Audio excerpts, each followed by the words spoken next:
Good evening, all. Ira Epstein, and here we are with your SPDR-ETF stock market wrap-up for the evening of Wednesday, the 16th of August, 2023. You know, we're talking about Target. We've been focusing on it this week, so their earnings came out. I think we get Walmart in the morning, by the way. And TJ Maxx came out today, and it's a tale of two different cities. You did an earnings beat in Target. After a big beat up, the market popped about 7%, gave up most of that by day's end because the forward guidance is not good. They've gotten rid of a lot of inventory, but their model of what they sell and how they sell it, with the consumer pulling back, it's not the right model. TJ Maxx, on the other hand, their model's looking a little more favorable, and we'll find out what happens with Walmart, who is much bigger than the Targets. And their product line is much broader than everybody's. I mean, you go into a Walmart, there's everything, right? I mean, name it. You do have in Target food, and you have generally what the industry would call for that price point of goods, a little more upscale of that. So we'll see what just happens with that. I can't imagine their electronics were helping them. And, if you go in, there's always seems to be a sale of clothing going on. But they claim they have moved out the inventory that was hurting them, but they just don't see a pop coming. So that's important.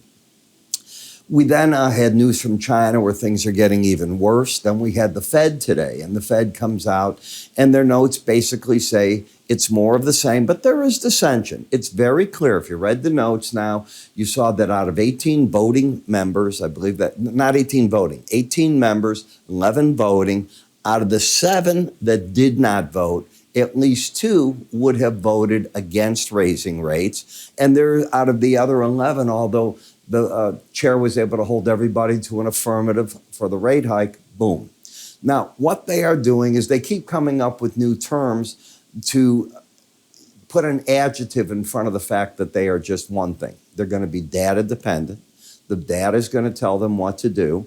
And again, you're still a month away from the next FOMC meeting. You're going to have reports tomorrow on unemployment claims and all the norms that we get. Let the reports tell you what's going on. With the dollar as strong as it is, we are seeing goods prices starting to buckle. So that part of the inflation scenario is there. Crude oil prices have been slipping because of China, not gasoline. I believe it's Labor Day that we have coming up. I knew I said Memorial Day yesterday. Labor Day.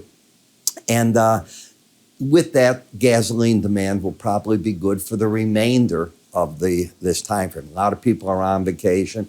Also remember, in Europe, a tradition in Europe, I used to go to Italy, and you don't go in August because so much of the city, if you go to the big cities, they're closed down. Not all of them, don't get me wrong. There are restaurants in some areas, but I remember some of my favorites in Rome. Now, I wouldn't even think of going in August. They were closed. So you want to back off from all that, and everything starts picking up again come September. If you'll remember my stock report, I also said this is the wobble time, August, September. And I showed you how the charts, how they normally start wobbling down. I showed you the seasonals. They're at work, and the stock market's got that going on it.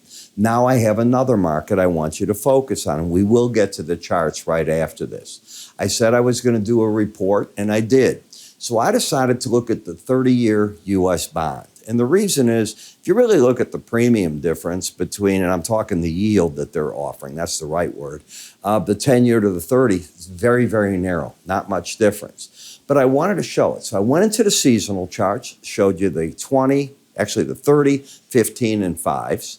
Then I give you price counts on this one. Did get them in there for you. And we're going to also look at the daily and the weekly chart. So I put a whole package there for you together.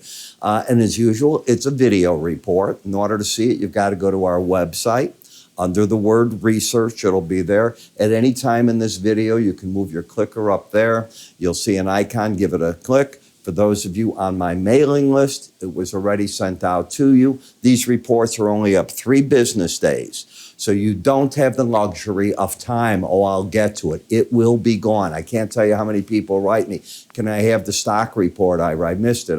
Whatever. No. End of discussion. I'm putting the time and effort in. If you don't have the time and effort, the heck with you. That simple. All right. So let's go now and look at the markets. TGT, well, obviously a spike down yesterday, a spike up today, and at the end of the day, you're up $3 difference. I don't call that very important. Are we trending? We are not. This spike up ended the downtrend. That doesn't mean the market's ready to go up. You don't have a pattern. You have a lower low and a higher high. Where did the market fail? Right against the 18-day average again. What did it close under? Well under it. How often do you hear me say that when markets are down, they like to come up and challenge that to see what they're going to do? If they're above it, they like to come down, see what they're going to do. This is all part and parcel of that. What did you bounce from? The Bollinger Bands. Just what I teach in my enhanced Bollinger Band course. Momentum in the market? Okay. Both numbers are under 20. Both numbers yesterday were under 20. Both numbers the day before were not, and the day before they weren't. If tomorrow's a down day in this market and these numbers close under 20, you have what we call that in the Bollinger Bands locking in, not the Bollinger Band, the slow stochastic locking in to an embedded status, and it means the market turns again into a sell mode. So I'll be watching it very closely. Rivian, I've been talking for a week that I thought the market might be able to get back to the 200-day average to try to figure out what to do.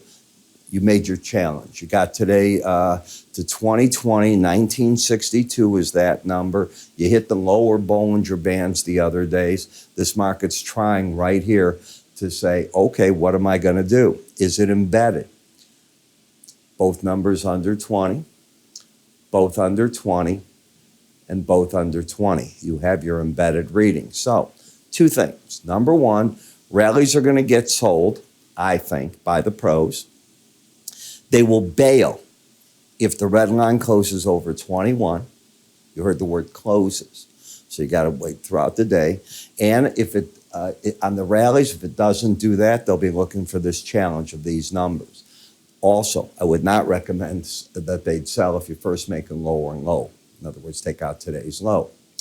In gasoline, you have pulled back to the neutral spot, the 18-day average of closes. You were overbought. You're no longer overbought. And you're narrowing in, like I told you, the narrowness of those bands tells you volatility is coming out of the market. So the trend is down until you go back up and you take out the highs of Tuesday.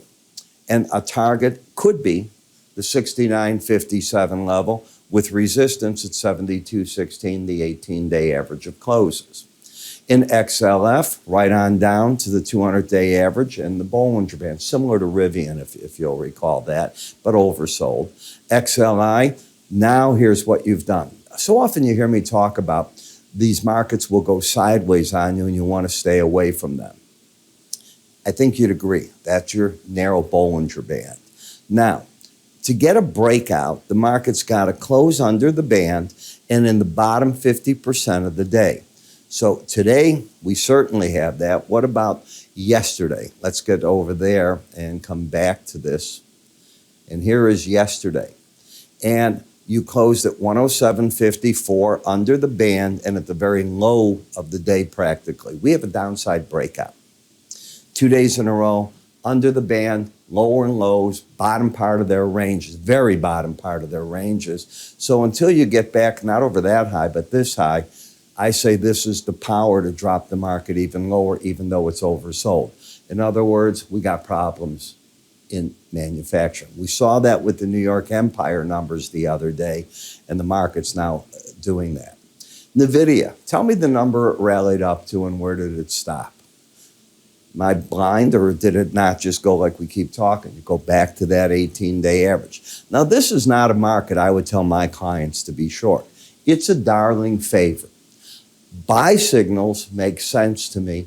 Don't step in the way of the leader, the crown prince, the ruler of artificial intelligence. And that's what the market has deemed this company. So it's more prone to hurt you with these surprise moves to the upside than it is to the downside. So you adjust your thinking if you're a fundamentalist. And as a fundamentalist, that's what you do. As a chartist, I recognize it.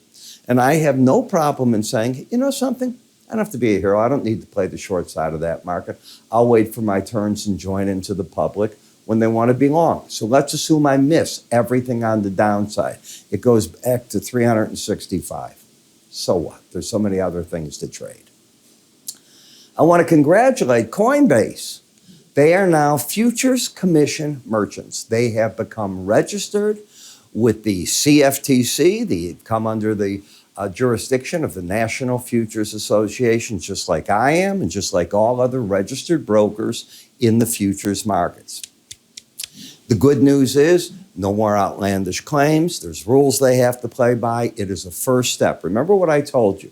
I remember this crypto thing like I do commodities back in the 60s and 70s when the government cracked down. We became a huge business. I'm not saying cryptos will because I still have to figure out how you use it other than speculating on its value. But it's a first step to them coming under the government control. Now, do I think, as Kathy Woods, that the seas are going to part? Moses, being in this case Gensler, is going to open the seas and say, okay, Coinbase is in, so now we can allow all the ETFs that have applied to suddenly be allowed to trade on the market. I doubt that's going to happen.